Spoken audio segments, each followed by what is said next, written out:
భారతదేశ రాజకీయాలలో నెహ్రూ ఇందిరాగాంధీ తర్వాత అంత ప్రాబల్యము అంత ఇమేజ్ ఉన్న నాయకుడిగా ఎమర్జ్ అయింది నరేంద్ర మోదీ. నరేంద్ర మోదీ మూడోసారి కూడా 400 సీట్లు అనేది ఔరేక్ బార్ 400 పార్ ఇది చాలా బలంగా వచ్చింది. కానీ 400 సీట్లు కాదు, బీజేపీ తాను స్వతహాగానే ప్రభుత్వాన్ని ఏర్పాటు చేసేంత మెజార్టీ దక్కించుకోలేదు. పోయినసారి వచ్చిన స్థానాలు కూడా లేవు. 241 స్థానానికి అది పరిమితం కావాల్సి వచ్చింది. అంటే బీజేపీగా ఇక్కడ ఎన్డీఏకు 292, ఇండియా కూటమికి 234. మెజారిటీ కంటే బీజేపీకి 32 స్థానాలు తక్కువ. ఎన్డీఏ భాగస్వాములపై ఆధారపడాల్సిన పరిస్థితే ఇది. ఇక్కడికి మనం ఒకసారి చూస్తే కనుక ఈసారి సంకీర్ణాలు వచ్చినాయి. మరి నరేంద్ర మోదీకి బీజేపీకి ఎందుకు, ఏ కారణాల వలన, ఏ అంశాల వలన వారికి సంపూర్ణ మెజార్టీ రాలేదు? 272 స్థానాలు వస్తే ప్రభుత్వాన్ని ఏర్పాటు చేయవచ్చు. వారు తొలి మలి సందర్భాలలో ప్రభుత్వాన్ని ఏర్పాటు చేసేంత మెజార్టీ వారు సంపాదించుకోగలిగినారు. ఏ ఇబ్బంది లేకుండా పరిపాలన సాగింది. ఈసారి మరి ఎందుకు తగ్గినాయి అంటే, నరేంద్ర మోదీకి గౌరవప్రదమైన సీట్లనే భారత ఓటర్లు ఇచ్చిండ్రు. నరేంద్ర మోదీ ప్రధానమంత్రి కావాలని కోరుకున్నట్లే ఆ తీర్పును బట్టి అర్థమవుతున్నది. కానీ నరేంద్ర మోదీకి సంపూర్ణమైన మెజార్టీ ఇవ్వలేదు. ఎందుకు రాలేదు అంటే, ఒకటి, నరేంద్ర మోదీ బహుశా ఈ విషయాలు కనుక సరి చేసుకుంటే మరిన్ని సీట్లు వచ్చి ఉండేవేమో అనే ఒక చర్చ ప్రజల్లో చాలా బలంగా ఉన్నది. నెంబర్ 1, నరేంద్ర మోదీ భారతీయ జనతా పార్టీలో ఉన్న తొలితరం లేదా మలితరం నాయకులు ఎవరైతే ఉన్నారో వారెవరు తెర మీద లేరు. వారు తెర మీద లేకుండా వారు కనుమరుగు కావడం ఒక ప్రధానమైన కారణం. 2, రాష్ట్రాలలో యోగి ఆదిత్యనాథ్ సర్వీసును, వారి సేవలను ఉపయోగించుకోలేదు. రాజస్థాన్లో వసుంధర రాజే సేవలు ఉపయోగించుకోలేదు.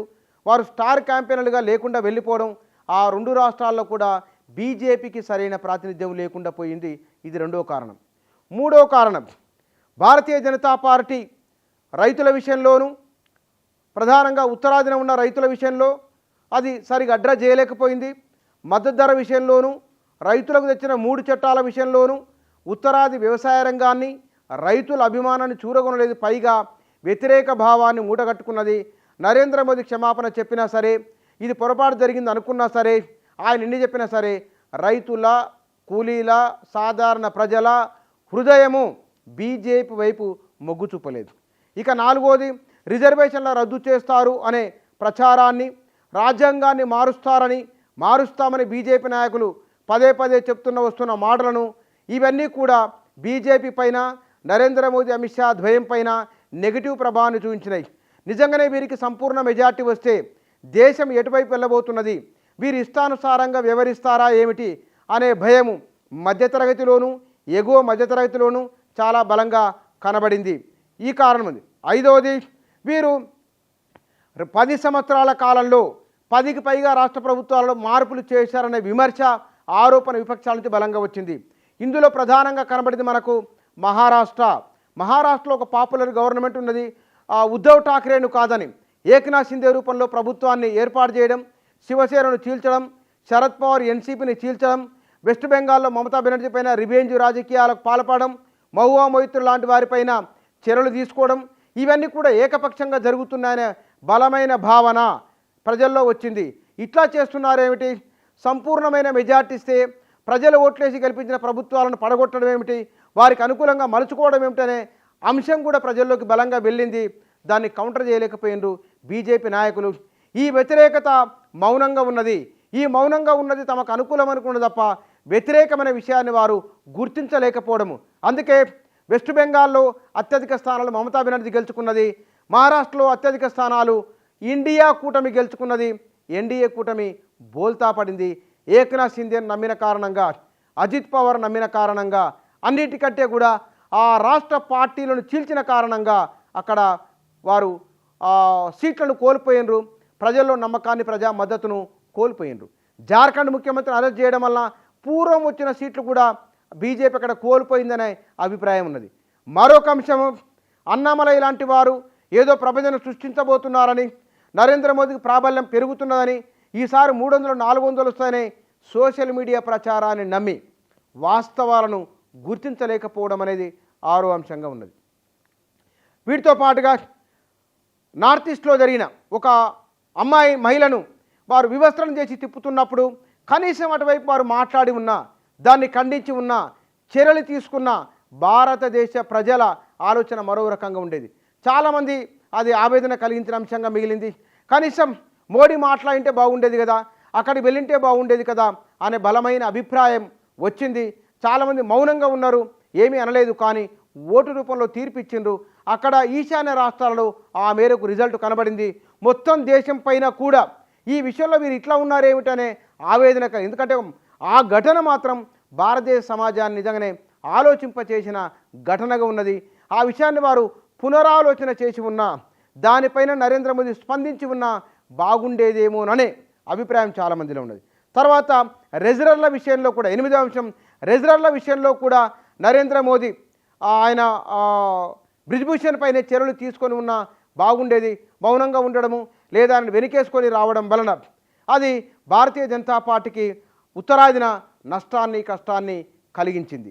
మరొక అంశము పెరుగుతున్న ధరలు, నిరుద్యోగ సమస్యను ఈ విషయంలో వారు మరి కొంత అడ్వాన్స్గా చర్యలు తీసుకొని ఉంటే కనుక బాగుండేదేమోనన్న అభిప్రాయం ఉన్నది.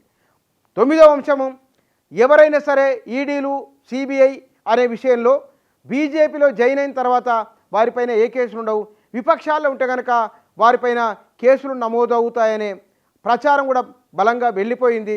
ఇక్కడ ఈ విషయాలలో నరేంద్ర మోదీ కొంచెం పునరాలోచన చేసి ఉంటే కనుక ప్రజాభిప్రాయం ఏమిటో తెలుసుకుంటే కనుక బహుశా ఆ మేరకు నెగిటివ్ వచ్చి ఉండేది కాదు. 10వ అంశము ఎన్డీఏ నాయకులపైన ఇండియా కూటమి ప్రధానంగా రాహుల్ గాంధీ, మల్లికార్జున ఖర్గే, ఇతర ఇండియా కూటమి నాయకులు బీజేపీ పైన, నరేంద్ర మోదీ పైన, వారి మిత్ర బృందం పైన చేస్తున్న ఆరోపణలు లేదా విమర్శలు చాలా బలంగా ప్రజల్లోకి వెళ్ళినాయి. అవెంత ప్రభావాన్ని చూపిస్తాయని బహుశా వారు అంచనా వేయలేదు. అంచనా వేయకపోవడం, దాన్ని అసలు పట్టించుకోలేదు. ఈ కారణంగా కూడా 50 స్థానాలున్న కాంగ్రెస్ 100 వరకు రాగలిగింది. 70-80 స్థానాలున్న విపక్ష కూటమి 233 స్థానాల వరకు రాగలిగింది. బీజేపీకి ప్రభుత్వాన్ని ఏర్పాటు చేసేటంత మెజార్టీని తీసుకురాలేకపోయింది. ఇవి కనబడుతున్న అయినప్పటికీ భారతదేశ ఓటర్లు ప్రధానమంత్రిగా నరేంద్ర మోదీ ఉండాలని అతిపెద్ద రాజకీయ పార్టీగా బీజేపీని నిలబెట్టిండ్రు. లోపాలు సరిచేసుకోవాలను, లేకపోతే కనుక భారతదేశంలో ఏ మార్పుల కోసమైతే, ఏ పరిపాలన కోసమైతే 2 సందర్భాల్లో దశాబ్ద కాలం పాటు అవకాశం ఇచ్చి ఉన్నారో దాన్ని మీరు సరిగ్గా వాడుకోండి అని చెప్పడానికో కానీ అన్యాపదేశంగానో నరేంద్ర మోదీనే ప్రధానమంత్రిగా కోరుకున్నారు, బీజేపీ కావాలని కోరుకున్నారు. కానీ సంపూర్ణ మెజార్టీ ఇవ్వలేదు. బహుశా ఈ రాష్ట్ర ప్రభుత్వాలను పడగొట్టే విషయంలో రాజకీయంగా బీజేపీకి లబ్ధి చేకూరే విధంగా కాకుండా ఒకవేళ మహారాష్ట్రలో శివసేనను అట్లే వదిలేసి ఉంటే కనుక వారు పొరపాట్లు చేసి సహజంగానే 5 ఏళ్ల తర్వాత మిస్టేక్స్ జరుగుతాయి. బీహార్లో కూడా ఆ మార్పు చేయకుండా ఉంటే కనుక పాపులర్ గవర్నమెంట్లను పడగొట్టుకుంటే కనుక ఆయా రాష్ట్ర ప్రభుత్వాల్లో వారి పట్ల వ్యతిరేకత వచ్చి ఉండేది ఎంతో కొంత. అది బీజేపీ తనకు అనుకూలంగా మలుచుకొని ఉంటే ఇవాళ బంపర్ మెజార్టీ వచ్చి ఉండేది.